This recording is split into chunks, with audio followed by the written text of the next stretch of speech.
Hello friends, happy Thursday. We are going to be learning a little bit more about circuits today. So today's lesson is called Circuit Overload. So some vocab to review. A circuit is a path where electric charges flow through. An insulator is a material that does not allow the flow of electricity.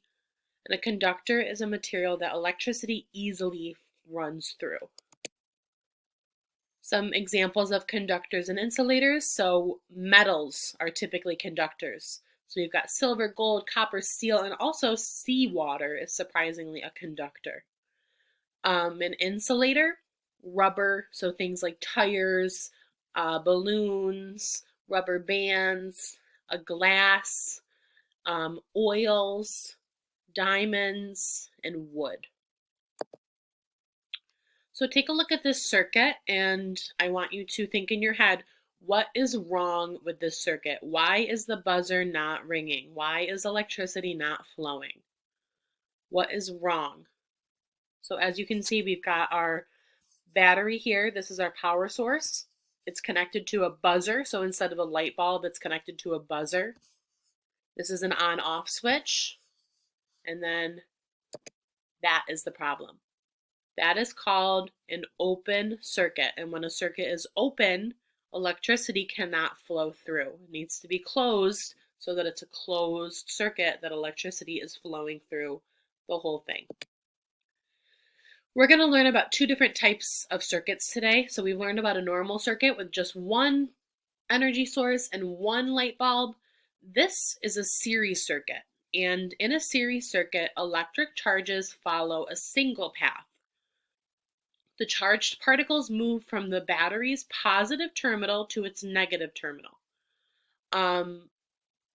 If one light bulb in a series circuit burns out, all of the light bulbs go out because the circuit is broken.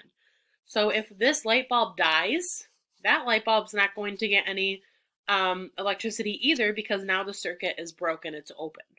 So a series circuit that's just on one single path.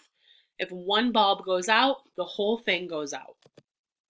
Now, parallel circuits have two different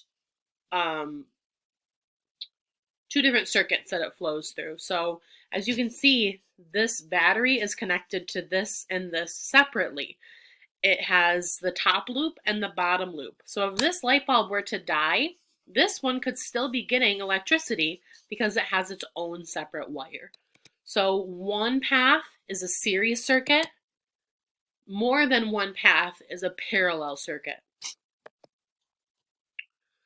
Some more review on insulators and conductors. So if you look closely at a wire or something that moves electricity, you're going to see that there's conductors in the middle because you need conductors to move the electricity. But around the conductor, there's going to be an insulator like plastic or rubber. And we do this because electricity produces heat. We talked about that with our energy unit as well. When we turn the TV on for a while, it eventually gets hot.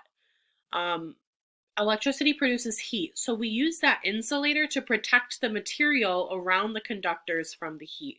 So if that conductor were to overheat, hopefully that insulator would cool it down and not make the heat go further because this could be very dangerous. If the conductor gets too hot, the insulator might actually melt. So it doesn't always protect it.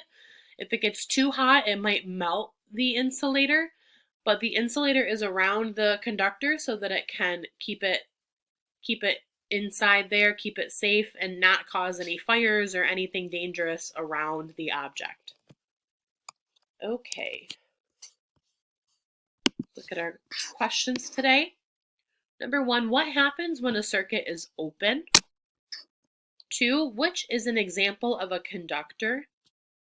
3, which is an example of an insulator? Number 4, in this type of circuit, electricity flows through a single path. Is that parallel or series? 5, in this type of circuit, one broken light bulb will make the whole string of light bulbs turn off, parallel or series. 6, this type of circuit has 2 loops that electricity flows through, parallel or series. 7, true or false, electricity produces heat. And 8, which material goes around the wire to protect the circuit? Please use that slideshow, guys. Everything is there.